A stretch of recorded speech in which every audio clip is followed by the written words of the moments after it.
차별주의와 수평폭력. 인천국제공항공사가 22일 비정규직 노동자의 정규직화 계획을 발표했습니다.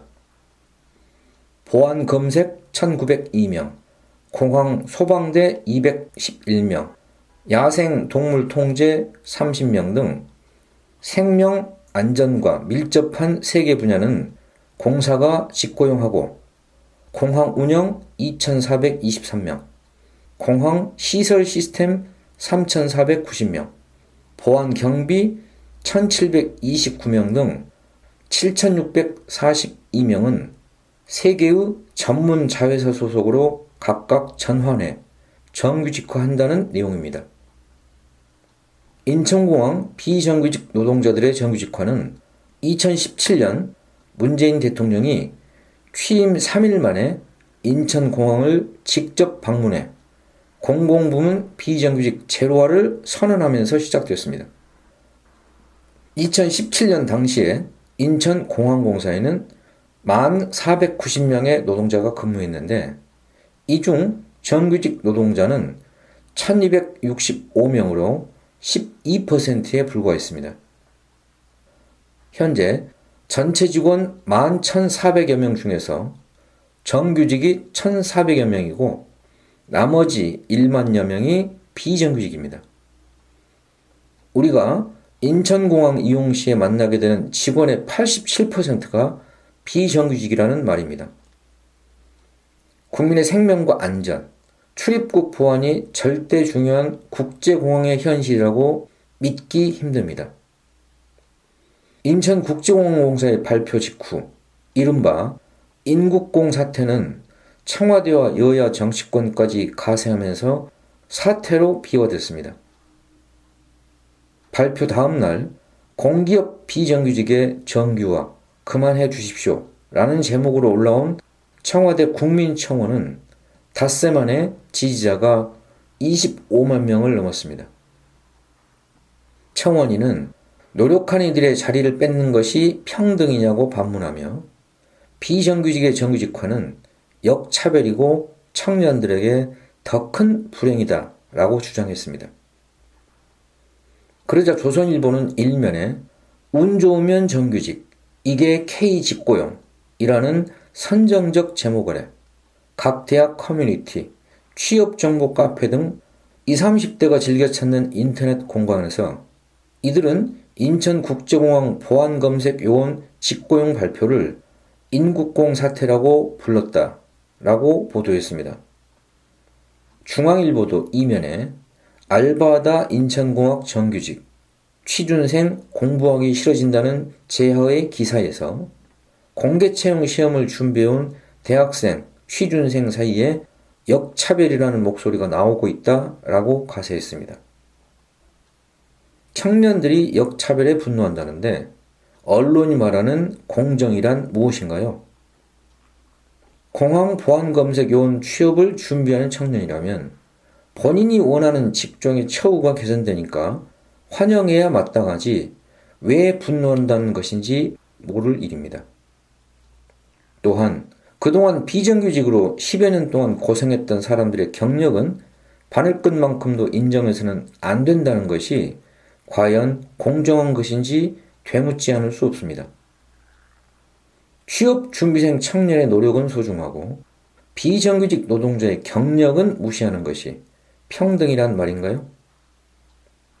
더구나 보안검색 요원은 공사 사무직 공채 채용과는 관련이 없는 직군입니다. 정규직으로 전환되는 직군과 공채로 뽑는 사무직 직군은 채용 절차가 구분되고 기존의 공항공사 정규직 공채를 준비하던 이들의 신규 채용 입사에 불이익을 받는 부분도 없습니다.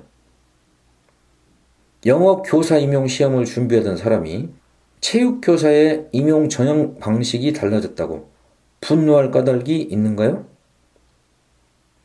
인천공항공사에 따르면 지난해 기준 공사 정규직 신입사원의 초봉은 연 4,500만원, 직원 전체 평균 연봉은 약 9,100만원 수준입니다. 협력업체 소속인 보안검색 요원들의 초봉은 약 3,600만 원, 평균 연봉은 약 3,800만 원이었습니다. 이들이 공사 직고용으로 전환되면 급여가 연 100만 원 정도 인상됩니다. 용역업체에서 가져가던 관리비, 이윤 등을 노동자에게 직접 지급하는 데 따른 것일 뿐 비용이 추가로 더 들지도 않습니다. 그래봐야 일반직 정규직 임금의 절반에도 미치지 못합니다. 그런데도 언론의 탈을 쓴 기레기들은 알바하다가 하루아침에 연봉 5천만 원이라고 흑색 선전을 해대고 있습니다.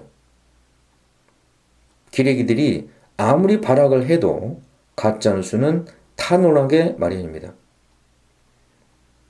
인국공 사태를 보면서 우리가 돌아봐야 할 것은 차별의식의 내면화, 차별주의에 대한 성찰입니다. 지난 23일 청와대 국민청원에 올라온 공기업 비정규직의 정규직화 그만해 주십시오의 한 대목을 인용하면 이렇습니다.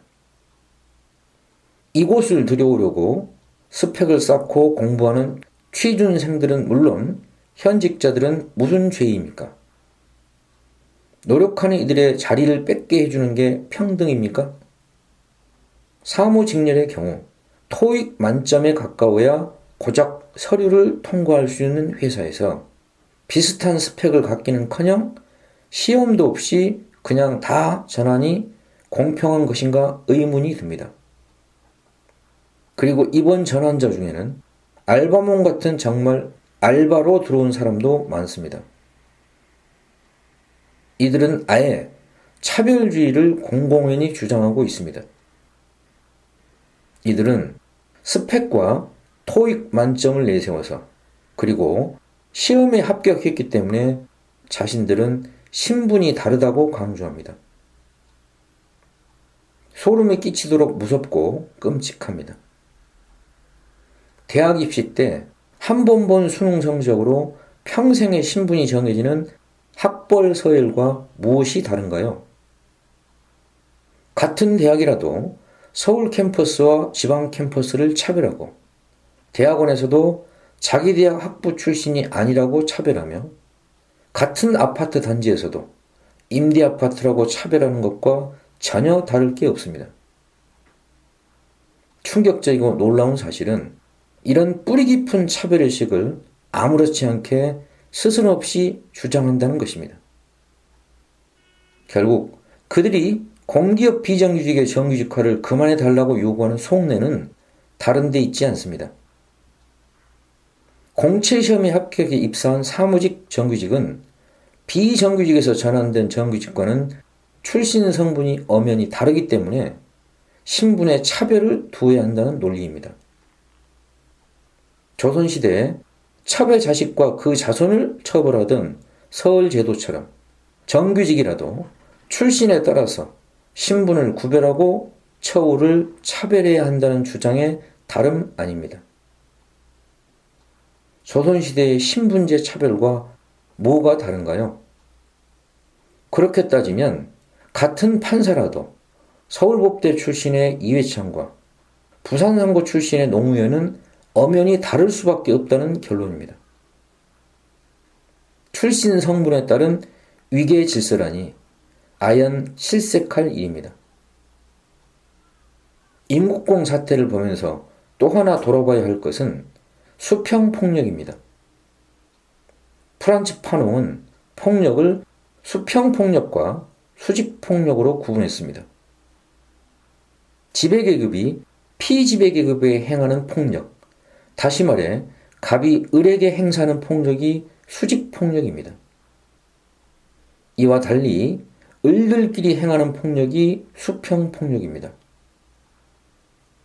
알제리를 식민지 지배에 있던 프랑스 제국주의자들은 선천적으로 저열하고 폭력적이며 이유 없이 살인하고 범죄 성향이 강하다. 깜동이들은 원래 폭력적이다 라고 인종차별을 정당화했습니다.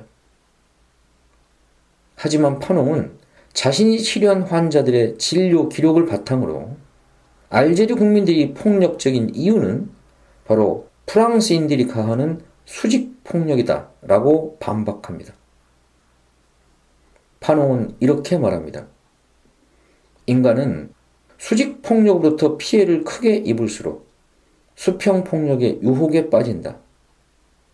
자신을 곤궁한 처지에 몰아넣는 것은 지배계급이지만 정작 그 일을 당한 민중들은 자기보다 못하거나 약한 사람을 죽이고 두들겨 패는 방식으로 자신들의 한과 고통을 푸는 것이다. 봉준호 감독의 영화 기생충은 수평폭력을 실감나게 묘사합니다. 박 사장에게 기생에서 살던 기택의 가족도 문관과 근세부부도 똑같은 을의 신세입니다. 하지만 그들은 협력하고 연대하는 것이 아니라 신분 상승을 목표로 수단과 방법을 가리지 않는 혈투를 벌입니다. 충숙은 살기 위해 튀어나온 문광을 스스럼 없이 지하로 밀어버리기도 합니다. 조금이라도 먼저 올라서기 위하여 수평폭력이 난무합니다. 한국 사회에서 양질의 일자리는 줄고 정규직, 비정규직이 신분이 되어버린 지 오래입니다. 일자리를 두고 을끼리 다투는 사회가 됐습니다. 1950년대 알제리의 수평폭력이 2020년 대한민국에서 재현되고 있는 이유입니다. 수평폭력이 발생하는 근본 원인은 수직폭력이며 따라서 수직폭력을 제거해야 수평폭력이 해결됩니다. 을들은 을들끼리 수평폭력을 가하면서 서로 싸울 것이 아니라 수직폭력을 제거하기 위하여 연대해야 합니다. 갑질 횡포를 저지하려면 을들끼리 힘을 합치고 갑에 대항하여 맞서야 하는 것입니다.